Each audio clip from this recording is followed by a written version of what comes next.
လိုင်းစီယူစီချုပ်ဖြစ်နောက်ဆုံးတက်ရောက်မဲ့82နှစ်မြောက်စစ်တပ်နေ့အခမ်းအနားကိုနေပြည်တော်ကဝန်ထမ်းတွေအားလုံးမဖြစ်မနေတက်ရပါမယ်။မကွေးလေတဲ့စခန်းကိုတရားခွန်မရှော့တိုက်တုံး17လုံးနဲ့ပြစ်ခတ်တိုက်ခိုက်မှုစခန်းအတွင်းအားလုံးကြားရောက်ပောက်ကွဲသွားခဲ့ပြီးစစ်သားတွေထိခိုက်သေဆုံးမှုရှိပါတယ်။အခုပထမဆုံးတက်ဆက်ပေးခြင်းတဲ့သတင်းတစ်ပုဒ်ကတော့အကြမ်းဖက်မင်းအောင်လှိုင်အနေနဲ့စီယူစီချုပ်အဖြစ်နောက်ဆုံးတက်ရောက်မယ်82နှစ်မြောက်စစ်တပ်နေ့အခမ်းအနားအတွက်နေပြည်တော်ကဝန်ထမ်းတွေကိုမဖြစ်မနေတက်ခိုင်းနေတယ်လို့နေပြည်တော်ဝန်ထမ်းအတိုင်းဝန်းကရန်ကုန်ခေတ်သစ်သတင်းနာကိုပြောပါတယ်မင်းအောင်လှိုင်ကလာမယ့်မတ်လ29ရက်နေ့မှာကြာရောက်မယ်စစ်တပ်ရဲ့82နှစ်ပြည့်နေ့မှာကာကွယ်ရေးဦးစီးချုပ်ဖြစ်နောက်ဆုံးအကြိမ်တက်ရောက်ပြီးမိန့်ခွန်းပြောကြားမယ်လို့လည်းသိရှိရပါတယ်။အဲဒီနေ့ပွဲမှာ73စီပြက်လက်နေတယ်လို့ဆိုပေမဲ့လည်းစစ်ဘက်ဆိုင်ရာလေရင်တွေရင်တွေအမြောက်တင်ကားတွေရန်ရားတွေကိုအင်ပြည့်အားပြည့်ထုတ်ပြမယ်လို့လည်းဆိုထားပါတယ်။ဒါအပြင်ဝန်ကြီးဌာနအောက်ကဝန်ထမ်းတွေကိုလည်းအခမ်းအနားကိုလာဖို့ဖိတ်ကြားထားတယ်လို့လည်းသိရှိရပါတယ်။မင်းအောင်လှိုင်ကလာမယ့်မတ်လ30ရက်နေ့မှာစီဦးစီးချုပ်ရာထူးကနေအနားယူမယ်လို့သိရပြီးစစ်တပ်ကိုယ်စားလှယ်အစုအဖွဲ့ကတင်သွင်းမဲ့ဒုတိယသမ္မတအဖြစ်အမည်စရင်းတင်သွင်းဖို့လည်းရှိနေရလို့လည်းသိရှိရပါတယ်။မင်းအောင်လှိုင်က2011ခုနှစ်မတ်လ30ရက်နေ့ကနေစတင်ပြီးစစ်အာဏာရှင်တန်းရွှေရဲ့ရွေးချယ်မှုနဲ့စစ်တပ်ဦးစီးချုပ်ဖြစ်လာတာဖြစ်ပြီးလာမယ့်2026ခုနှစ်မတ်လ30ရက်နေ့မှာစီဦးစီးချုပ်အဖြစ်တာဝန်ထမ်းဆောင်ခဲ့တဲ့ကာလ15နှစ်ပြည့်မယ်လို့လည်းသိရပါတယ်ရှင်။ဒီတစ်ခါမှာတော့ရန်ကုန်မှာ73စီတန်းစီနေတော့မှာအသက်69နှစ်အရွယ်ရှိတဲ့မြန်မာနိုင်ငံဂီတအစည်းအဝေးဗဟိုအဖွဲ့ဝင်တူဖြစ်တဲ့တေးတန်ရှင်ပက်ထရစ်တင်တွန်းဟာကွယ်လွန်သွားတယ်လို့လည်းသိရှိရပါတယ်။မနေ့ကမွန်လွယ်ပိုင်းမှာရန်ကုန်မြို့ကဘာရေးဖျားလမ်းပေါ်ဟာမစ်တစ်မှတ်တိုင်နာက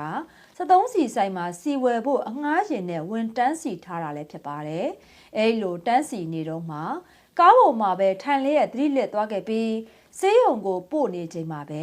ကွယ်လွန်သွားခဲ့တာဖြစ်တယ်လို့လည်းသိရှိရပါတယ်။ဒေသန်ရှင်ပက်ထရစ်တင်တွန်းခေါ်ဦးတင်ထွန်းဟာ1959ခုနှစ်မှာမွေးဖွားသူဖြစ်ပြီးအသက်69နှစ်ရှိပြီလည်းဖြစ်ပါတယ်။ရန်ကုန်ကစီဆိုင်တစ်ဆိုင်မှာတိုတာဖီတာအမျိုးအစားအငှားရင်နဲ့စီတန်းစီနေစဉ်မှာ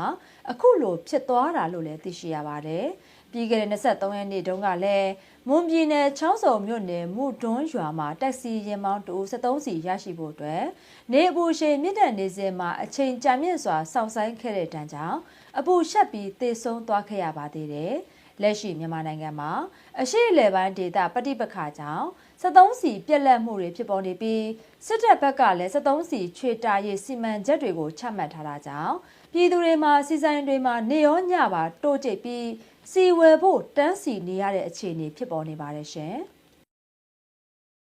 မကွေးရဲ့သတင်းတစ်ပုဒ်ကိုကြည့်အောင်ပါ။မကွေးတိုင်းမကွေးမြို့အခြေဆိုင်မကွေးလေတဲ့စခန်းကိုတရားခွန်ရှော့တိုက်ဒုံး17လုံးနဲ့ပြစ်ခတ်တိုက်ခိုက်ခဲ့ပြီးအဲ့ဒီဒုံးတွေအားလုံးဟာစခန်းတွင်းကိုကြားရောက်ပောက်ကွဲသွားခဲ့ကြကြောင်းစစ်သားတွေထိခိုက်သေဆုံးမှုရှိတယ်လို့ Brave Warrior for Myanmar BWN အဖွဲ့ကတာဝန်ရှိသူတို့ကရန်ကုန်ခေတ်သစ်မီဒီယာကိုပြောပါတယ်။မတ်လ25ရက်ည7:20လောက်မှာမကွေးလေတဲ့စခန်းတဲကိုတရားခွန်ရှော့တိုက်ဒုံး17လုံးနဲ့ပြစ်ခတ်တိုက်ခိုက်ခဲ့တာဖြစ်ပြီးဒုံး17လုံးဟာလေတဲ့အတွင်းကိုကြားရောက်ပောက်ကွဲသွားခဲ့လို့လည်းသိရှိရပါတယ်။အဲဒါကြောင့်စစ်သားတွေထိခိုက်သေဆုံးမှုရှိပြီးဆေးရုံကားတွေဝင်ထွက်သားလာတာတွေရှိတယ်လို့လည်းဆိုထားပါတယ်။မကွေးလေတဲ့စခန်းဟာနှွေဦးတော်လှန်ရေးအတွက်အရေးပါတဲ့အညာဒေသတော်လှန်အင်အားစုတွေကိုတိုက်ခိုက်ရမှာစစ်ကောင်စီအတွက်အဓိကအားထားရတဲ့လေတဲ့စခန်းတစ်ခုဖြစ်ပြီးကပ္ပစ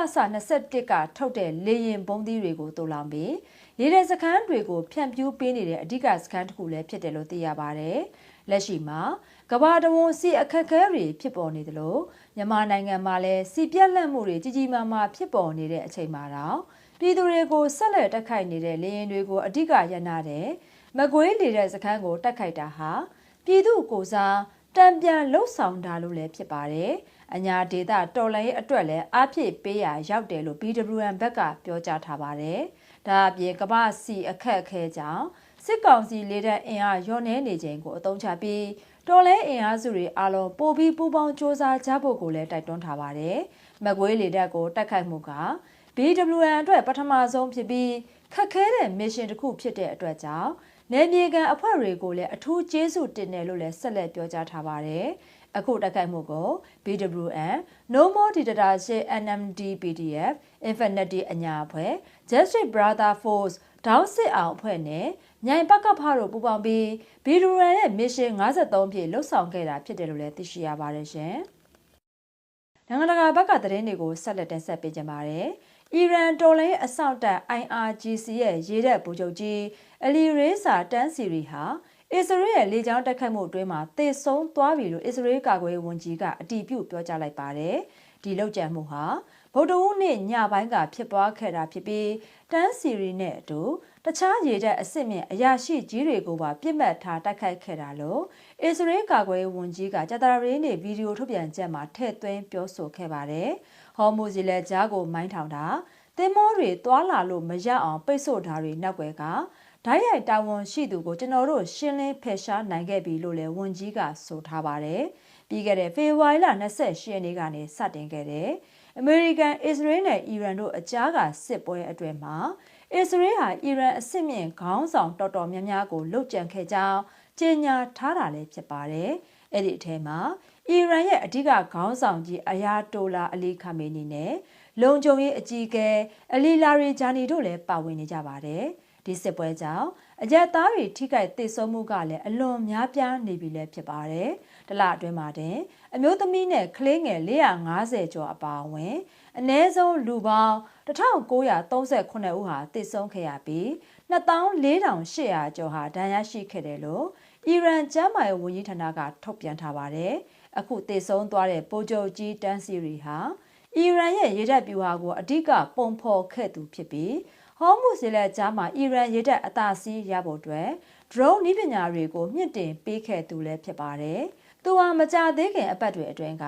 ဘန်ဒါအဘတ်စိတ်ကမ်းမြို့မှာရှိနေတာဖြစ်ပြီးဟော်မုဇ်လက်ကြားကိုဖျက်ဆီးတဲ့သင်္ဘောတွေကိုဘယ်သူဖျက်ရမယ်ဘယ်သူမဖျက်ရဘူးဆိုတာကိုတိုက်ရိုက်စီမံနေသူဖြစ်တယ်လို့လည်းသတင်းတောက်တွေကဆိုထားပါတယ်။အမေရိကန်ဗဟိုစစ်ဌာနချုပ်ရဲ့ဗိုလ်ချုပ်ကြီးကတော့တန်းစီရီကိုဖယ်ရှားနိုင်တာဟာဒေသရင်းကိုပို့ပြီးလုံခြုံစေတယ်လို့လည်းမှတ်ချက်ပေးခဲ့ပြီးအမေရိကန်တပ်ဖွဲ့တွေအနေနဲ့အီရန်ရဲ့ရေတပ်သင်္ဘောကြီး62%လောက်ကိုဖျက်ဆီးနိုင်ခဲ့ပြီလို့လည်းဆိုထားပါတယ်။ဒီသတင်းနဲ့ပတ်သက်ပြီးအီရန်အစိုးရဘက်ကတော့တရားဝင်အတည်ပြုချက်ထုတ်ပြန်ခြင်းမရှိသေးပါဘူး။ဒါပေမဲ့ဒီသတင်းသာအမှန်ဖြစ်ခဲ့ရင်တော့ထိပ်ပိုင်းခေါင်းဆောင်တွေတတိတန်းကြီးအသက်ခံနေရတဲ့အီရန်တွေ